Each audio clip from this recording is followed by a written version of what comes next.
Hello guys, welcome back to this channel. मैं हूं वैभव और इस वीडियो में आपका बहुत बहुत स्वागत करता हूं। आज की इस वीडियो में हम काफ़ी इंपॉर्टेंट चीज़ के बारे में हम देखने वाले हैं जो आपके फाइनेंसेस को अच्छे से ग्रो कर पाए और अपनी लाइफस्टाइल बहुत अच्छी बनाए। तो मैं आपको बताता हूं कि बहुत सारे लोगों को ये एक मानना होता है कि इनकम ज़्यादा कमाना ही बहुत इम्पोर्टेंट चीज़ होती है, राइट। पर ये कंप्लीटली सत्य नहीं है, कंप्लीटली ट्रूथ नहीं है। कैसे? क्योंकि सिर्फ कमाने से, ज़्यादा कमाने से कोई रिच नहीं बन सकता, क्योंकि वो कितना कमा रहा है उसके अकॉर्डिंग उसके खर्चे भी होते हैं। तो अल्टीमेटली सेविंग कितनी हो रही है वो इम्पोर्टेंट होता है। और इन्फ्लेशन फैक्टर अगर देखा जाए इकोनॉमी में, तो हर साल कुछ ना कुछ महंगाई बढ़ जाती है। और जो सेव किए हुए पैसे होते हैं, अगर हम उसे अच्छे से मैनेज नहीं करते हैं तो हमारा जो पैसा है वो ultimately as compare to the economy हमारा पैसा कम होता है। आप अगर बैंक में रख रहे हो पैसा और बैंक में आप 2% कमा रहे हो सपोजली, और आपको आपकी जो कंट्री की जो इकोनॉमी होती है, इंडियन इकोनॉमी अगर देखा जाए तो 6-7% से ग्रो होती है, मतलब महंगाई 6-7% से बढ़ जाती है। और आपका जो इनकम है वो 2% से ग्रो हो रहा है। अगर बैंक में रखते हैं, बैंक में एसबीआई में अगर देखा जाए तो 2.5-2.7 अराउंड कुछ तो रेट ऑफ इंटरेस्ट है सेविंग्स पर। अगर एफडी करते हो तो 5%, 6% मिलते हैं। तो 6% आप कमा रहे हो और 7%, 6-7% से इकोनॉमी ग्रो हो रही है, मतलब आपकी जो वैल्यू है पैसों की उतनी ही है, या फिर आप कम कमा रहे हो, आपका लॉस है, राइट। तो हमें लगता है कि 6-7% से हम बढ़ रहे हैं। No, you are not increasing, you are losing, actually losing money, right. तो उस सेविंग को हमें इतना इंटरेस्ट से हमें कमाना पड़ेगा, उससे ग्रो करना पड़ेगा ताकि वो इन्फ्लेशन को बीट कर पाए। अगर इन्फ्लेशन 6-7% से है तो आपको एटलीस्ट मिनिमम टू मिनिमम 10-15% से आपको कमाना पड़ेगा, राइट। तो ये बात आपको हमेशा ध्यान में रखनी है कि पैसों को मैनेज करने पर फोकस किया जाए। मैनेज करने पर बहुत कुछ होता है, क्योंकि देखिए, अगर आप इनकम आज कमा रहे हो, आज आपकी एज अराउंड 30 ईयर्स है, तो आप लाइफ टाइम मरते दम तक तो आप मतलब जॉब नहीं कर सकते हो, मतलब कमा नहीं सकते हो एक्टिवली, राइट। आपको एक पॉइंट ऑफ टाइम के बाद आपको रिटायरमेंट लेना पड़ेगा, लेना ही चाहिए, राइट। अपनी लाइफ है, अगर रिटायरमेंट नहीं लेते तो हम दूसरे के लिए पूरी लाइफ जी रहे हैं, हमारे खुद के लिए कुछ भी नहीं, ऐसा होता है एक कंसेप्ट, राइट। तो आपको रिटायरमेंट लेना पड़ता है। रिटायरमेंट होने के बाद में आपकी जो एक्टिव इनकम होती है वो कंप्लीटली ख़त्म। फिर आपको जो सेविंग किए हुए पैसे हैं उन पर ही आपको डिपेंड होना पड़ता है। मेरा बोलना ये है कि सेविंग इतनी होनी चाहिए कि आपका अच्छे से गुजारा हो पाए। एक अल्टीमेट, एक मेजर मिनिमम फैक्टर, राइट, एक मिनिमम फैक्टर है कि आपका जो मंथली जो एक्सपेंडिचर होता है वो सारे के सारे उस सेविंग्स पर कवर हो जाए। और दूसरा ये है कि अपने बच्चों के लिए कुछ एक एसेट के तौर पर, गिफ्ट के तौर पर आप रखें, राइट। ये अपना मेन गोल होता है, पैसे ग्रो करने के लिए, राइट। अगर आप अच्छे से मैनेज करते हो तो ही ये पॉसिबल होता है, क्योंकि सिर्फ कमाना ही इंपॉर्टेंट नहीं होता, कमाने के साथ साथ उसे मैनेज करना ही इक्वली, और मैं कहता हूँ उससे ज़्यादा इंपॉर्टेंट होता है कमाने से। तो हम क्या करें, कैसे ये मैनेज करें हमारी इन्वेस्टमेंट को, और सेविंग कैसे बढ़ाए, खर्चों को कैसे कम करें, ये सारी चीज़ें इस वीडियो में हम कवर करने वाले। तो बिना इस वीडियो को स्किप करे, बिना इस वीडियो को छोड़े आप कहीं भी मत जाना। इस वीडियो में आपके फाइनेंसेस को हेल्थी करने के लिए काफ़ी अच्छे टिप्स लाने वाले हैं, राइट, मिलने वाले हैं। तो चलिए इस वीडियो को स्टार्ट करते हैं। Hello guys, welcome back to this channel. मैं हूं वैभव और इस वीडियो में आपका बहुत बहुत स्वागत करता हूं। आज की इस वीडियो में हम काफ़ी इंपॉर्टेंट चीज़ के बारे में हम देखने वाले हैं जो आपके फाइनेंसेस को अच्छे से ग्रो कर पाए और अपनी लाइफस्टाइल बहुत अच्छी बनाए। तो मैं आपको बताता हूं कि बहुत सारे लोगों को ये एक मानना होता है कि इनकम ज़्यादा कमाना ही बहुत इम्पोर्टेंट चीज़ होती है, राइट। पर ये कंप्लीटली सत्य नहीं है, कंप्लीटली ट्रूथ नहीं है। कैसे? क्योंकि सिर्फ कमाने से, ज़्यादा कमाने से कोई रिच नहीं बन सकता, क्योंकि वो कितना कमा रहा है उसके अकॉर्डिंग उसके खर्चे भी होते हैं। तो अल्टीमेटली सेविंग कितनी हो रही है वो इम्पोर्टेंट होता है। और इन्फ्लेशन फैक्टर अगर देखा जाए इकोनॉमी में, तो हर साल कुछ ना कुछ महंगाई बढ़ जाती है, और जो सेव किए हुए पैसे होते हैं अगर हम उसे अच्छे से मैनेज नहीं करते हैं तो हमारा जो पैसा है वो ultimately as compare to the economy हमारा पैसा कम होता है। आप अगर बैंक में रख रहे हो पैसा और बैंक में आप 2% कमा रहे हो सपोजली, और आपको आपकी जो कंट्री की जो इकोनॉमी होती है, इंडियन इकोनॉमी अगर देखा जाए तो 6-7% से ग्रो होती है, मतलब महंगाई 6-7% से बढ़ जाती है, और आपका जो इनकम है वो 2% से ग्रो हो रहा है। अगर बैंक में रखते हैं, बैंक में एसबीआई में अगर देखा जाए तो 2.5-2.7 अराउंड कुछ तो रेट ऑफ इंटरेस्ट है सेविंग्स पर। अगर एफडी करते हो तो 5% 6% मिलते हैं। तो 6% आप कमा रहे हो और 7% 6-7% से इकोनॉमी ग्रो हो रही है, मतलब आपकी जो वैल्यू है पैसों की उतनी ही है, या फिर आप कम कमा रहे हो, आपका लॉस है, राइट। तो हमें लगता है कि 6-7% से हम बढ़ रहे हैं। No, you are not increasing, you are losing, actually losing money, right. तो उस सेविंग को हमें इतना इंटरेस्ट से हमें कमाना पड़ेगा, उससे ग्रो करना पड़ेगा ताकि वो इन्फ्लेशन को बीट कर पाए। अगर इन्फ्लेशन 6-7% से है तो आपको एटलीस्ट मिनिमम टू मिनिमम 10-15% से आपको कमाना पड़ेगा, राइट। तो ये बात आपको हमेशा ध्यान में रखनी है कि पैसों को मैनेज करने पर फोकस किया जाए। मैनेज करने पर बहुत कुछ होता है, क्योंकि देखिए अगर आप इनकम आज कमा रहे हो, आज आपकी एज अराउंड 30 ईयर्स है, तो आप लाइफ टाइम मरते दम तक तो आप मतलब जॉब नहीं कर सकते हो, मतलब कमा नहीं सकते हो एक्टिवली, राइट। आपको एक पॉइंट ऑफ टाइम के बाद आपको रिटायरमेंट लेना पड़ेगा, लेना ही चाहिए, राइट। अपनी लाइफ है, अगर रिटायरमेंट नहीं लेते तो हम दूसरे के लिए पूरी लाइफ जी रहे हैं, हमारे खुद के लिए कुछ भी नहीं, ऐसा होता है एक कंसेप्ट, राइट। तो आपको रिटायरमेंट लेना पड़ता है। रिटायरमेंट होने के बाद में आपकी जो एक्टिव इनकम होती है वो कंप्लीटली ख़त्म। फिर आपको जो सेविंग किए हुए पैसे हैं उन पर ही आपको डिपेंड होना पड़ता है। मेरा बोलना ये है कि सेविंग इतनी होनी चाहिए कि आपका अच्छे से गुजारा हो पाए। एक अल्टीमेट, एक मेजर मिनिमम फैक्टर, राइट, एक मिनिमम फैक्टर है कि आपका जो मंथली जो एक्सपेंडिचर होता है वो सारे के सारे उस सेविंग्स पर कवर हो जाए। और दूसरा ये है कि अपने बच्चों के लिए कुछ एक एसेट के तौर पर, गिफ्ट के तौर पर आप रखें, राइट। ये अपना मेन गोल होता है, पैसे ग्रो करने के लिए, राइट। अगर आप अच्छे से मैनेज करते हो तो ही ये पॉसिबल होता है, क्योंकि सिर्फ कमाना ही इंपॉर्टेंट नहीं होता, कमाने के साथ साथ उसे मैनेज करना ही इक्वली, और मैं कहता हूँ उससे ज़्यादा इंपॉर्टेंट होता है कमाने से। तो हम क्या करें, कैसे ये मैनेज करें हमारी इन्वेस्टमेंट को, और सेविंग कैसे बढ़ाए, खर्चों को कैसे कम करें, ये सारी चीज़ें इस वीडियो में हम कवर करने वाले। तो बिना इस वीडियो को स्किप करे, बिना इस वीडियो को छोड़े आप कहीं भी मत जाना। इस वीडियो में आपके फाइनेंसेस को हेल्थी करने के लिए काफ़ी अच्छे टिप्स लाने वाले हैं, राइट, मिलने वाले हैं। तो चलिए इस वीडियो को स्टार्ट करते हैं। Arable Life. Follow your spark. Welcome back to this video guys. जैसे कि मैंने आपको बताया है कि इस वीडियो में हम अपने इन्वेस्टमेंट को कैसे मैनेज करें, सेविंग्स को कैसे बढ़ाएं, अपने खर्चों को कैसे कंट्रोल करें, ये सारी चीज़ें हम देखने वाले हैं। ये सारी चीज़ें जो होती है वो management of savings, management of investment, इस चीज़ों में कंसिडर होता है।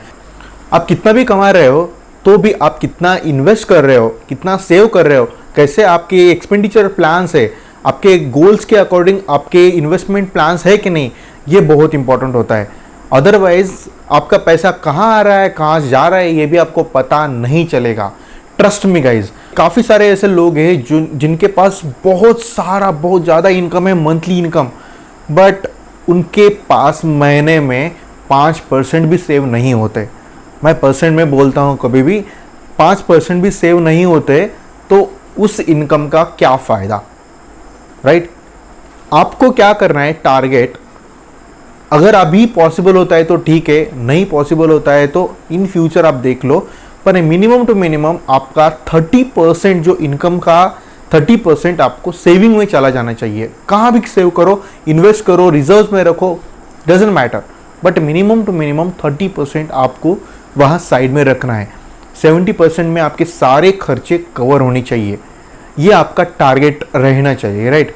अगर आप नए नए जॉब में लगे हो या फिर बिजनेस जो है अभी स्टार्ट हुआ है, that is completely fine, but आप एटलीस्ट 10% का सेविंग तो आप ट्राई ही कर ही सकते हो। आपको खर्चों को ऐसे वैसे मैनेज करना पड़ेगा कि 10% बचने ही चाहिए। अगर आपको 10% से कम अगर आप सेविंग कर रहे हो तो that is kind of a risky thing in the long run, क्योंकि ये एक हैबिट होती है दोस्तों, खर्च करने की हैबिट। मतलब डिज़ायर्स को ना कभी भी कितना भी फुलफिल करो, वो डिज़ायर्स बढ़ते ही जाते हैं। अगर आपने 2 व्हीलर लिया तो 4 व्हीलर लेने का आपका मन होता है, 4 व्हीलर नॉर्मल लिया तो आपको अच्छी 4 व्हीलर लेने का, मतलब हाँ ब्रांडेड वाले वगैरह चीज़ यूज़ करने का आपका जो मन होता है, राइट। यूज़ करना चाहिए, पर आपकी वैसे इनकम भी चाहिए और आपकी सेविंग्स प्लान, इन्वेस्टमेंट प्लान भी होना चाहिए। तो इस सबसे पहले फर्स्ट सेक्शन में मैं आपको बताना चाहता हूँ कि आपकी एक्सपेंडिचर प्लान कैसे होनी चाहिए। तो देखिए दोस्तों, सेविंग्स बढ़ाने के लिए इनकम में से एक्सपेंडिचर जाना चाहिए, तब आपको सेविंग्स का नंबर आता है, राइट। तो आपकी जो पोटेंशियल सेविंग नंबर है वो क्या होने वाला है, ये आपके खर्चों पर डिपेंड होता है। इसीलिए खर्चों को कैलकुलेट करना बहुत इंपॉर्टेंट है। तो मैंने आपके लिए बहुत ही सिंपल सा आसान सा फॉर्मूला आपको बनाया हुआ है। आपके खर्चों को 3 कैटेगरीज में आपको डिवाइड करना है। सबसे पहला प्राइमरी, सेकेंडरी और टर्शरी, ये 3 कैटेगरीज रहने वाली है, राइट। तो प्राइमरी कैटेगरी में आपके ऐसे खर्चे रहने चाहिए जिसके बिना आप जी ही नहीं सकते, राइट। मतलब इस वर्ल्ड में, इस टाइम पे, एंशिएंट टाइम में मैं बता नहीं रहा हूँ, एंशिएंट टाइम में जो नॉर्मल डेफिनेशन जो थी बेसिक नेसेसिटीज़ की, फूड, क्लोथिंग एंड शेल्टर, ये 3 थी। पर अभी ये नहीं है। फूड, क्लोथिंग, शेल्टर के साथ साथ मोबाइल रिचार्ज भी है, राइट। तो घूमने फिरने के लिए ट्रांसपोर्टेशन कॉस्ट भी आ चुका है, राइट। तो आपको मैं बताता हूँ कि सबसे पहले आता है फूड, दूसरा आता है शेल्टर, मतलब रेंटल एक्सपेंसेस या फिर ईएमआई। अगर आपका खुद का घर है, ईएमआई कुछ जाता है खर्चों में, या फिर electricity bill, gas bill, water bill, कुछ भी, वो शेल्टर में आता है, राइट। फूड, शेल्टर आ गया। क्लोथिंग अगर आपके पास इनफ क्लोथ्स है पहले के, दैट इज इनफ, मतलब उसे आप प्राइमरी एक्सपेंसेस में कंसिडर नहीं कर सकते, क्योंकि अगर हम हर महीने नए नए क्लोथ्स अगर लेते जाते हैं तो अपनी सेविंग्स बिल्कुल नहीं होती, ओके। तो पुराने क्लोथ्स ही आपको कंसिडर करना चाहिए एक एज अ बेसिक मिनिमम, जो बोलते हैं ना, minimum to minimum basic necessities के बारे में अगर देखा जाए तो क्लोथ्स आर इम्पोर्टेंट। मैं ऐसा नहीं बोल रहा हूँ कि आपको क्लोथ्स बिल्कुल भी मतलब खर्चों को उस पर अलोकेट नहीं करना है, ऐसा नहीं बोल रहा हूँ, अलोकेट करना है, पर वो प्राइमरी में नहीं आते। दैट कैन बी सेकेंडरी में आते हैं या फिर टर्शरी में आते हैं। अगर आप हर महीने नए नए क्लोथ्स ले रहे हो तो that is your unnecessary expense and that should be considered in the tertiary expenditure. Secondary जो होता है, ऐसे खर्चे जो एकदम भी मैंडेटरी नहीं है और एकदम भी लीजर नहीं है। लीजर मतलब पैसे उड़ा देने वाले जो पैसे खर्चे होते हैं ना, वैसा भी नहीं है, मीडियम है। अगर जॉब है तो आपको जॉब को आने जाने के लिए खर्चा लगेगा, that is secondary expenditure. Repairs and maintenance, secondary expenditure, right. आपको रिपेयर्स करना ही पड़ता है अगर कुछ आपके पास गुड्स है तो, ओके। आज नहीं तो कल रिपेयर करना ही है, राइट। तो वो सेकेंडरी एक्सपेंडिचर में आता है।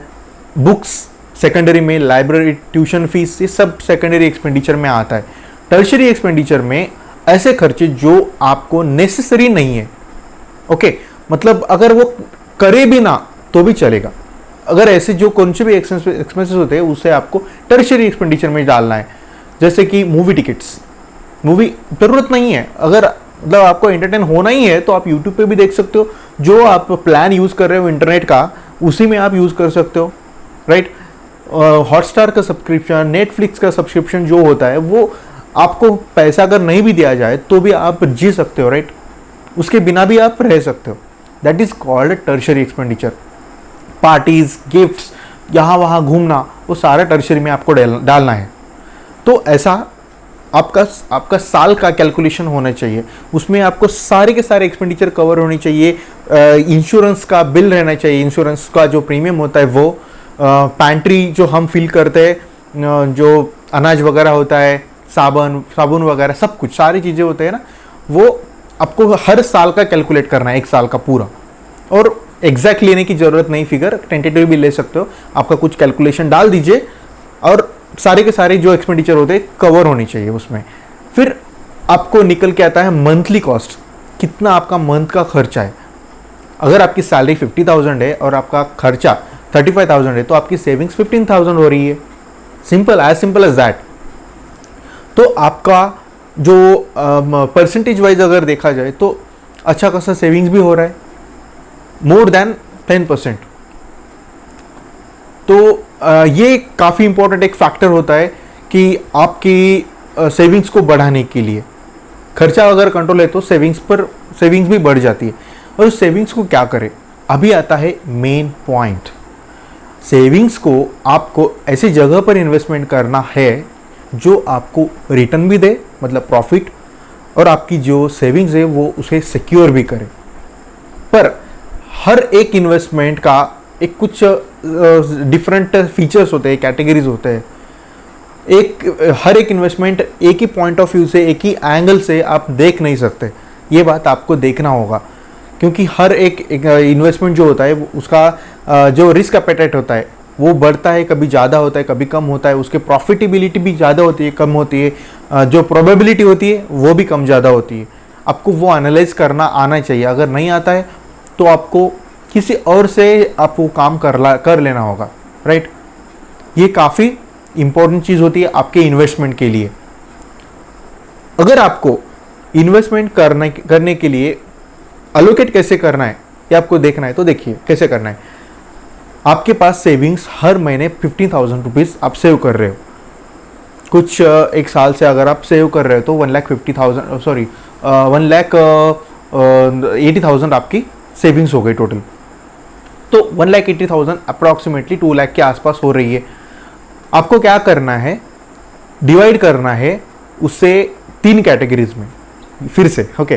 तो 3 कैटेगरी में क्या है, सबसे पहला आता है रिजर्व्स, दूसरा आता है लिक्विड फंड्स, तीसरा आता है आपकी लॉन्ग टर्म इन्वेस्टमेंट, ओके?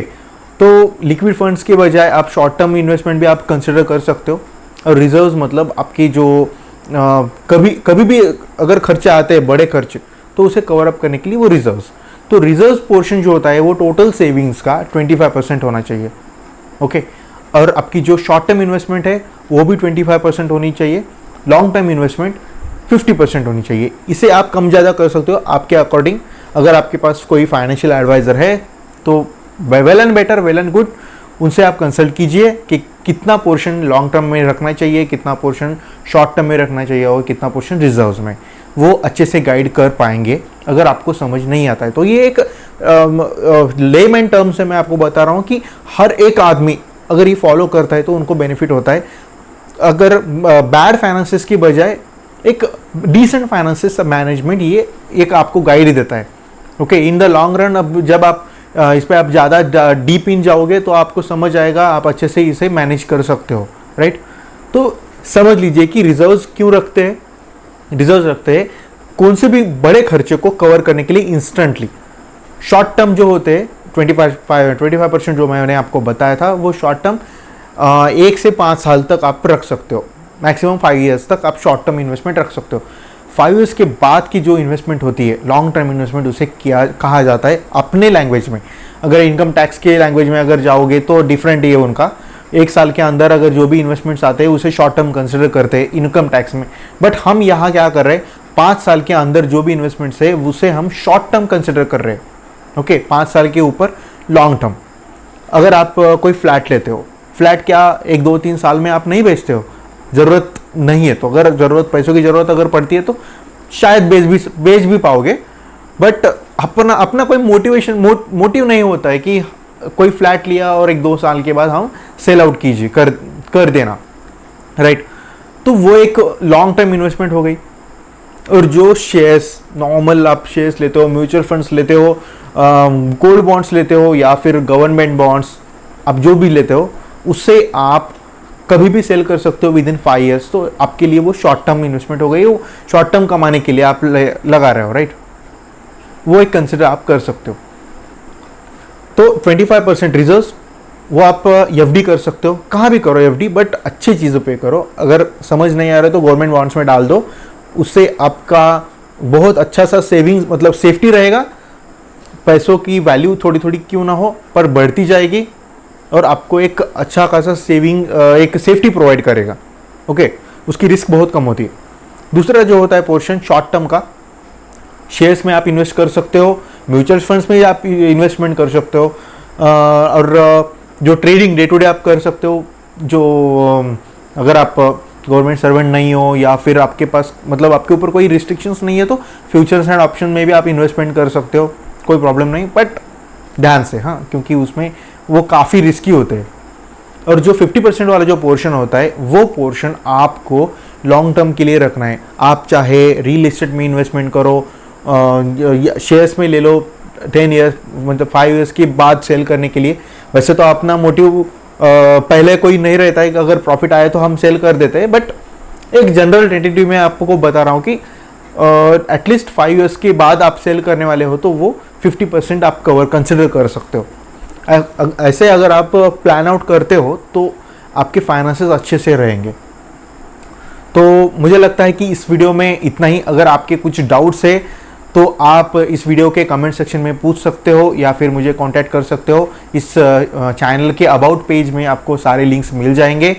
और नेक्स्ट वीडियोस काफ़ी इंपॉर्टेंट आने वाले हैं, मार्केट के ट्रेडिंग के अकॉर्डिंग ट्रेडिंग पर रहने वाले हैं, जो कि आपकी इनकम रेगुलर इनकम कैसे कमाना है उस पर, ताकि सेविंग करते करते आप जॉब करते करते भी थोड़ा सा सेकेंडरी सोर्स ऑफ इनकम आप क्रिएट कर पाओ। तो इस वीडियो में इतना ही, मिलते हैं नेक्स्ट वीडियो में। Until then take care and bye bye.